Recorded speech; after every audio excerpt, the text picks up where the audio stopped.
கொரோனான்னு மக்கள் போல வீட்டுக்கு நடந்தாங்க. ஆனா நாங்க செக் போஸ்ட் டியூட்டி கேரளாக்காரன் வண்டி டயரை பூரா மறந்துடிக்க வேண்டி இருந்துச்சு. அப்பமெல்லாம் சொல்றாங்க கை தட்டினாங்க, எல்லாம் செஞ்சாங்க. ஆட்சிக்கு வந்த உடனே நான் உங்க கூட நிப்பேன் அப்படின்னு சொன்னீங்க. ஆனா இதை பத்தி ஒரு மூச்சு கூட இல்ல. ஓபி சீட்டு போறது நாங்க தான், ட்ரெஸ்ஸிங் பண்றது நாங்க தான், கூட்டுறது நாங்க தான். 3500 குடும்பத்துல 58 பேராவது ஆக்சிடென்ட்ல செத்துட்டாங்க. அவங்களுக்கு பணம் கிடையாது, எதுவுமே அவ்வளவுதான். இன்னைக்கு செத்துட்டாங்கன்னா அவ்வளவுதான், அவங்க நாளைக்கு பால் முடிஞ்சு போச்சு.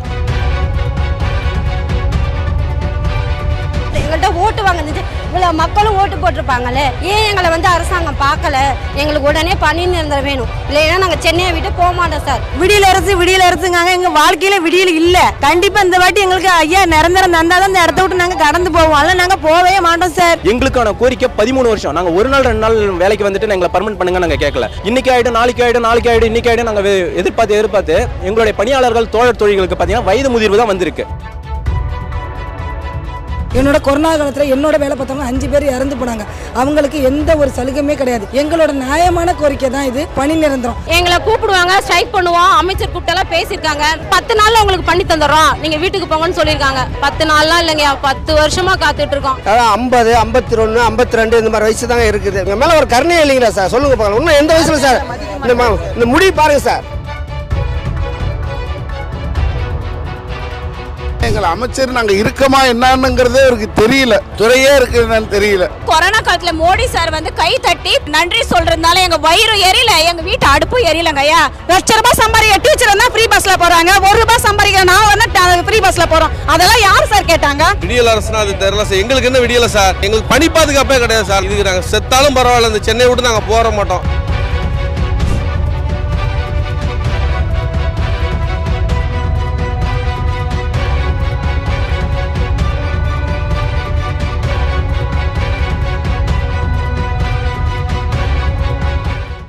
சாட்டை நேயர்களுக்கு வணக்கம். தமிழ்நாட்டுடைய தலைநகரம் சென்னை போராட்டங்களின் தலைநகரமாக மாறிக்கிட்டு இருக்குன்னு சொல்லி எதிர்க்கட்சிகள் பல்வேறு விமர்சனங்களை வச்சுக்கிட்டு இருக்காங்க. அது மட்டும் இல்லாமல் சட்டமன்றத்திலே முதலமைச்சர் ஸ்டாலின் அவர்கள் 1,00,000 போராட்டங்களுக்கு நாங்கள் அனுமதி கொடுத்துருக்கோம், எங்களுடைய ஆட்சியில் போராட்டங்களும் தடையின்றி நடந்துக்கிட்டு தான் இருக்குன்னு சொல்லி முதல்வர் அவர்களும் சொல்லியிருக்காங்க. சென்னையில் பல போராட்டங்கள் நடந்துகிட்டு இருந்துச்சு. தூய்மை பணியாளர்கள் போராட்டம், அரசு பணியாளர்களுடைய போராட்டம், ஆசிரியர்களோட போராட்டம், செவிலியர்களோட போராட்டம், ஜாக்டோஸ் ஜியோ அமைப்பினரோட போராட்டம் சொல்லி பல போராட்டங்கள் இருந்துச்சு. அந்த போராட்டங்களை தொடர்ந்து தற்போது பல்நோக்கு மருத்துவ சுகாதாரத்துறை பணியாளர்களும் போராட்டத்தில் ஈடுபட்டு வராங்க. அவங்க என்ன கோரிக்கை வைக்கிறாங்க, அரசுக்கு அவங்க வைக்கக்கூடிய அழுத்தங்கள் என்ன, இந்த போராட்டம் எத்தனை நாள் தொடரப்போகுது அப்படிங்கிறத அவங்கள்ட்டே நம்ம கேட்டு தெரிஞ்சுக்கலாம். எங்களுடைய பணியோடைய பேரே பார்த்தீங்கன்னா பல்நோக்கு மருத்துவமனை பணியாளர்கள். அந்த பேர்லேயே தெரியும், நாங்கள் ஒரு மருத்துவமனையில் எப்பேற்பட்ட வேலை செய்கிறோம். ஒரு வேலை 2 வேலை கிடையாது. அந்த பல்நோக்குன்றதுல பலதரப்பட்ட வேலை செய்கிறோம்.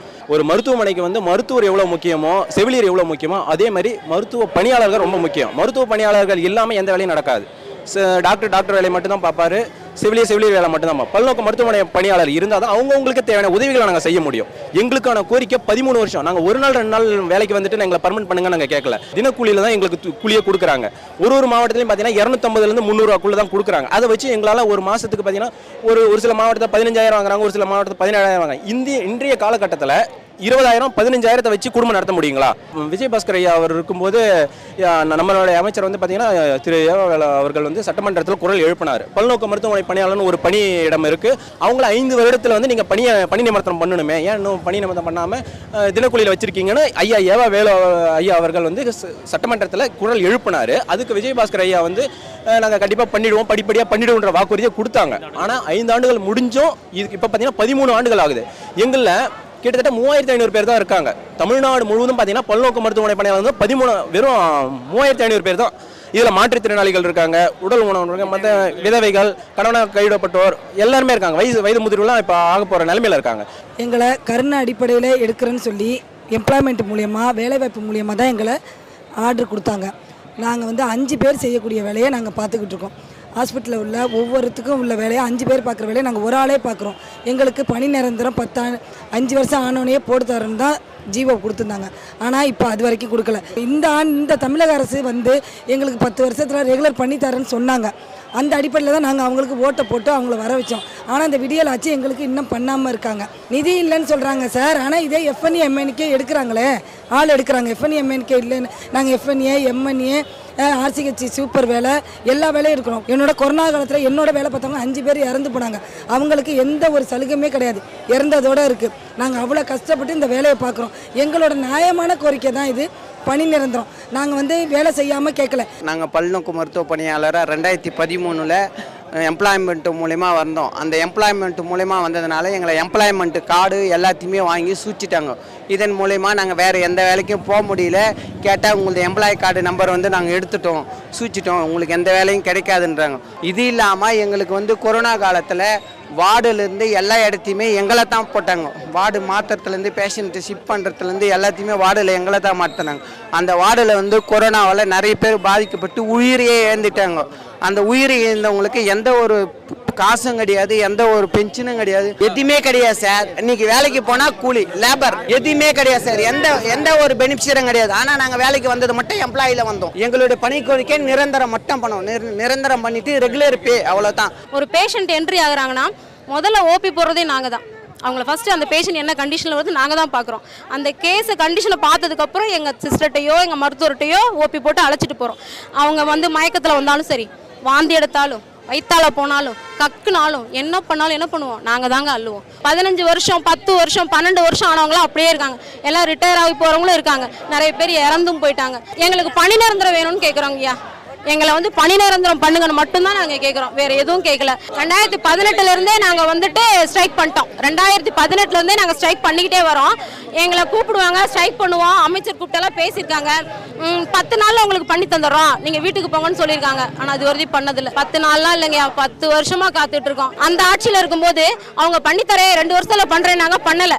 ஐயாவை போய் பார்த்தோம். ஐயா என்ன சொல்கிறாங்கன்னா, நான் செய்கிற இடத்துல இல்லை, நான் செய்கிற இடத்துல வரும்போது கண்டிப்பாக உங்களுக்கு பண்ணுறேன் நாங்கள்.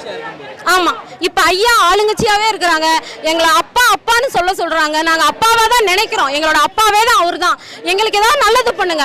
அவங்க பிள்ளைங்க தான் நாங்கள். அப்போ நாங்கள் இத்தனை பேர் சோறு தண்ணி இல்லாமல் இப்படி வந்து பிளாட்ஃபார்மில் படுத்துட்டு கத்திட்டு கதறிட்டு இருக்கோம்ல. அப்போ எங்களோட கோரிக்கை அவருக்கு கேட்காதா, தெரியாதா? நாங்கள் 13 வருஷமாக போராடிட்டு இருக்கோம் தோழர். நாங்கள் வந்து வேலைவாய்ப்பு அலுவலகம் மூலியமாக இன சுழற்சி அந்த முறையில் நாங்கள் வந்து பணி நியமனம் செய்யப்பட்டோம். 5 ஆண்டுகளுக்கு பிறகு உங்களை பணி நியமனம் செய்கிறோன்னு சொல்லி அப்போ இருந்து ஆட்சியில் சொன்னாங்க.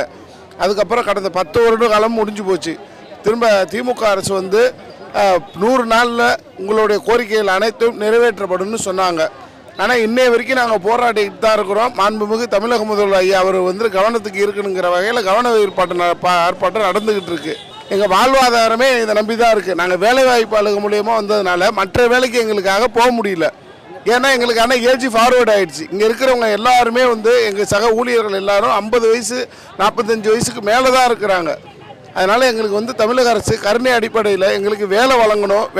எங்கள் பிள்ளை குட்டிகள்லாம் நாங்கள் கஷ்டப்பட்டு இன்னோட 4வது நாளாக நாங்கள் இங்கே வந்து போராடிக்கிட்டு இருக்கோம். பசியும் பட்டினுமா படுக்க இடம் கூட இல்லாமல் நாங்கள் கண்ட இடத்துல தூங்கி எழுந்திரிச்சு நாங்கள் இங்கே வந்து இந்த போராட்டத்தை பண்ணிக்கிட்டு இருக்கோம். தயவு கூர்ந்து தமிழக அரசு இந்த பணியாளர்களுடைய நிலைமைகளை பார்த்து எங்களுக்கு ஒரு நல்ல முடிவை சொல்லணும், எங்களுக்கு ஒரு நல்ல தீர்வை கொடுக்கணும்.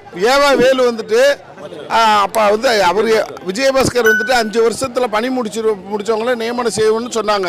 ஆனால் அந்த கோரிக்கையை வச்சதே அங்கே கேள்வி நேரத்தில் எழுப்புனது இப்போ இருக்கிற அமைச்சர் ஐயா வேலு அவங்க தான் வந்துட்டு குரல் எழுப்புனாங்களே, அது சட்டசபையில். அப்போ இருந்த திமுக இது ஏடிஎம்கேவுடைய சுகாதாரத்துறை அமைச்சர் வந்து ஒரு சில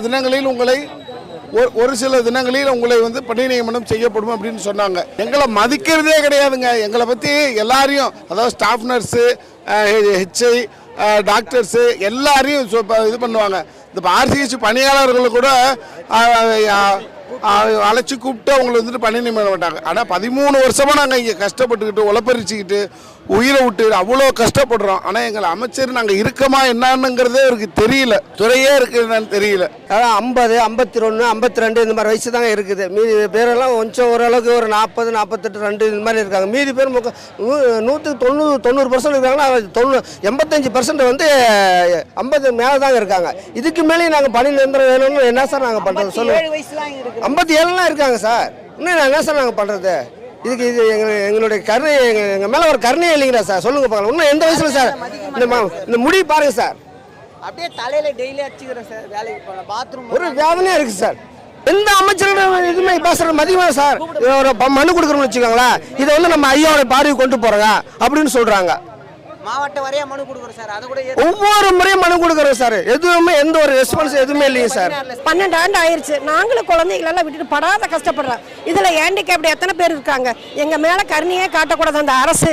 நாங்கள் பஸ் கேட்டோமா, 1000 ரூபா கூட வரதில்லை சார். எங்களுக்கு பணி நிரந்தரமே பண்ணல. ஆனால் அந்த 1000 ரூபா கூட வரதில்லை. கேட்டால் நீங்கள் கவர்மெண்ட் ஸ்டாப்னு சொல்கிறாங்க. ஆனால் 1000 வரது இல்லையே. கவர்மெண்ட் ஸ்டாப் இருந்தால் பர்மனெண்ட் பண்ணலாம்ல. பணி நிரந்தரம் தான் சார் வேணும். எங்களுக்கு இல்லாதப்பட்டவங்களுக்கு 1000 கொடு, எங்களுக்கு பணி நிரந்தரத்தை கொடு. எங்களோட துயரமெல்லாம் தீரட்டும். இதுல எத்தனை பேர் தோழிகள் காத்துட்டு இருக்கிறாங்க.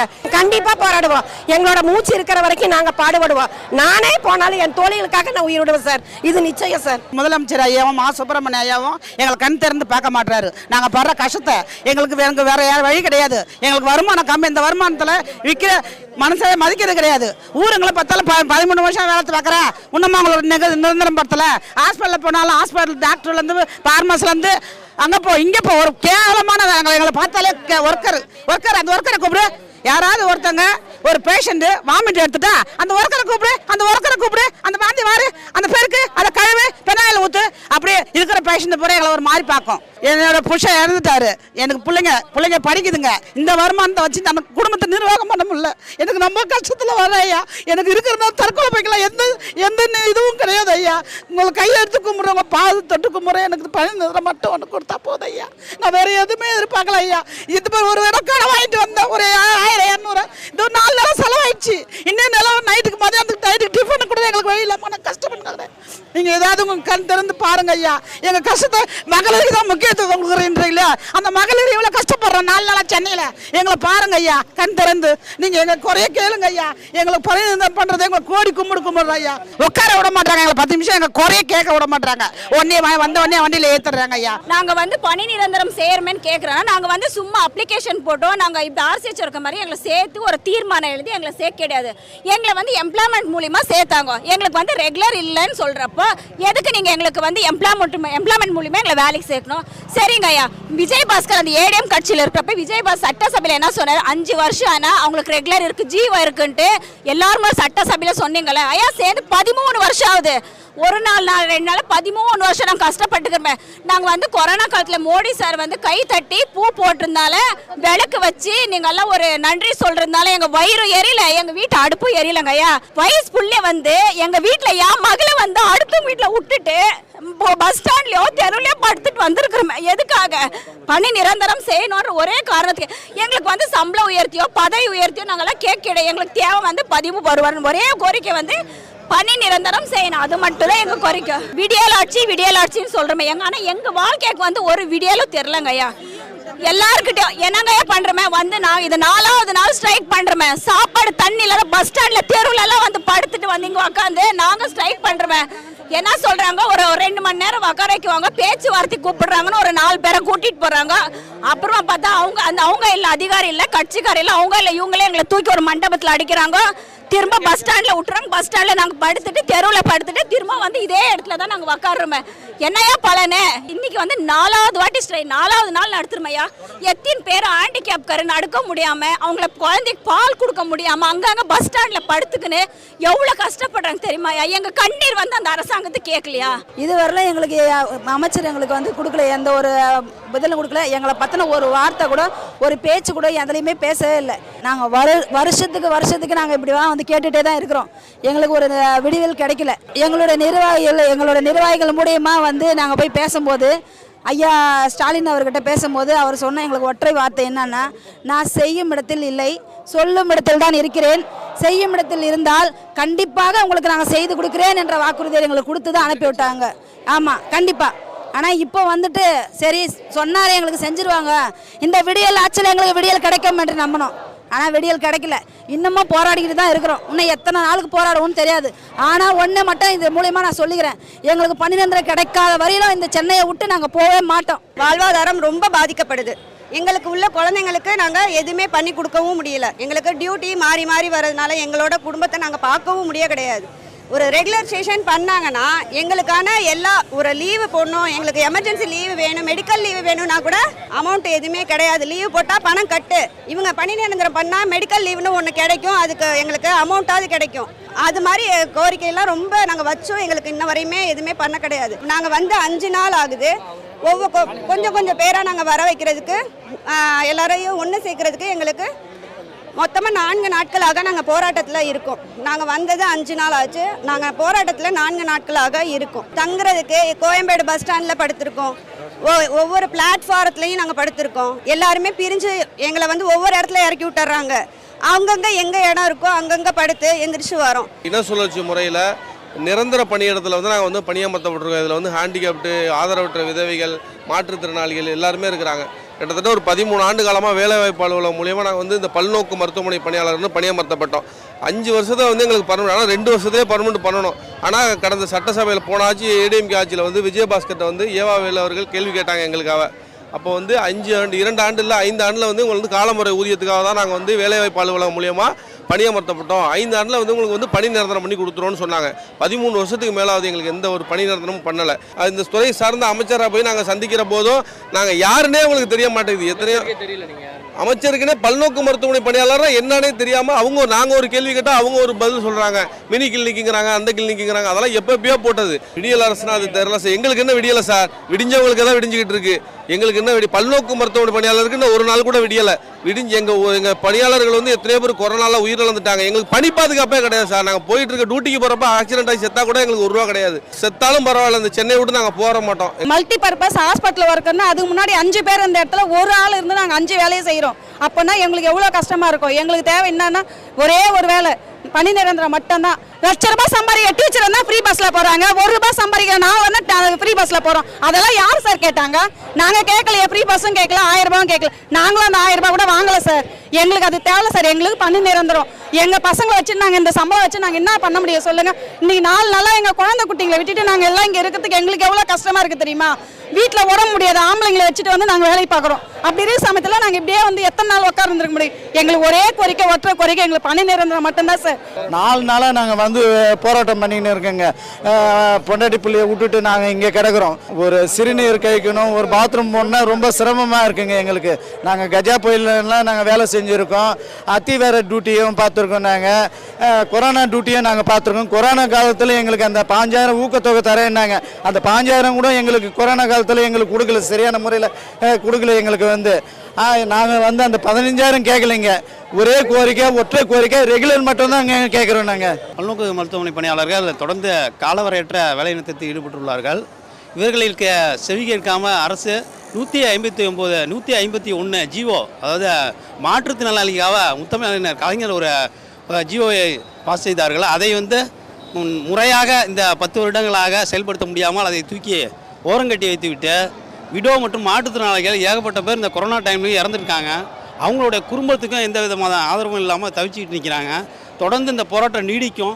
காலவரையற்றது வந்து இந்த கவன ஈர்ப்பு போராட்டம் தொடர்ந்து நடைபெறும். அரசு ஒன்றுமே செவி சாய்க்க மாட்டேங்குங்க. அதாவது எங்களுடைய வேலை என்ன என்று அவங்களுக்கு தெரியுமான்னு தெரில. நாங்கள் என்னென்ன வேலை பார்க்குறதுன்னு கூட தெரியுமான்னு தெரில. ஆனால் அடிமட்ட வேலை பார்க்குறோம். அடிமட்ட வேலைனா இவங்க நினைக்கிற மாதிரிலாம் யாருமே வேலை வந்து பார்க்கறதுக்கு முன் வர மாட்டாங்க. ஏதோ அரசு வேலைன்னு சொல்லி வேணால் வந்துக்கிறலாம். உள்ளே வந்த பிறகு தான் தெரியுது மைண்டு டார்ச்சர். 30 வயசுலேயே ப்ரெஷர் வந்துடும். வேலைக்கு வந்து மறு மாதமே ப்ரெஷர் வந்துடும். அவ்வளோ டார்ச்சர். அதாவது கொரோனா காலத்துலலாம் கொரோனான்னு மக்கள் போல வீட்டுக்கு நடந்தாங்க. ஆனால் நாங்கள் செக் போஸ்ட் டியூட்டி, கேரளாக்காரன் வண்டி டயரை போல மறந்துடிக்க வேண்டி இருந்துச்சு. அப்போம்லாம் சொல்கிறாங்க, கை தட்டினாங்க, எல்லாம் செஞ்சாங்க. உங்களை நாங்கள் முதல்லையே வந்த உடனே, ஆட்சிக்கு வந்த உடனே நான் உங்கள் கூட நிற்பேன் அப்படின்னு சொன்னீங்க. ஆனால் இதை பற்றி இன்னும் ஒரு தகவல் இல்லை, ஒரு மூச்சு கூட இல்லை. 2013-12 ஜாயின் பண்ணோம். நாங்கள் ஜாயின் பண்ணும்போது பார்த்தீங்கன்னா 4350 ரூபா சம்பளம் எங்களுக்கு. அதை படிப்படியாக 3 ஒரு வருஷத்துக்கு 3 ரூபா ஏற்றுவாங்க ஒரு நாளைக்கு. அதெல்லாம் நாங்கள் சம்பளத்தை ஏற்றி நாங்கள் அப்படி அதை வாங்குறதுக்கே 3 நாள் 4 நாள் கலெக்டர்கிட்ட வந்து கெஞ்சின்னு கிடக்கணும். போயிட்டு அந்த 3 ரூபாய் ஏற்றுறதுக்கு, ஒரு நாளைக்கு 1 ரூபாய் ஏற்றுறதுக்கு கெஞ்சின்னு கிடக்கணும். நாங்கள் எவ்வளவோ போராடி இந்த கட்டத்தில் பார்த்தோம்னா எவ்வளோ கஷ்டத்துக்கு வந்திருக்கோம். நாங்கள் ஆளுங்கட்சி ஆகி 4 ஆச்சு, அதை பற்றி கண்டுக்கவே இல்லை. எங்களை எதுவுமே பேசலை. இந்த பேச்சு வார்த்தைக்கு 4 நாளாக நாங்கள் தொடர்ந்து புள்ள குட்டியோடு வரோம். ஒரு காலையில் அரெஸ்ட் பண்ணுறாங்க எங்களை.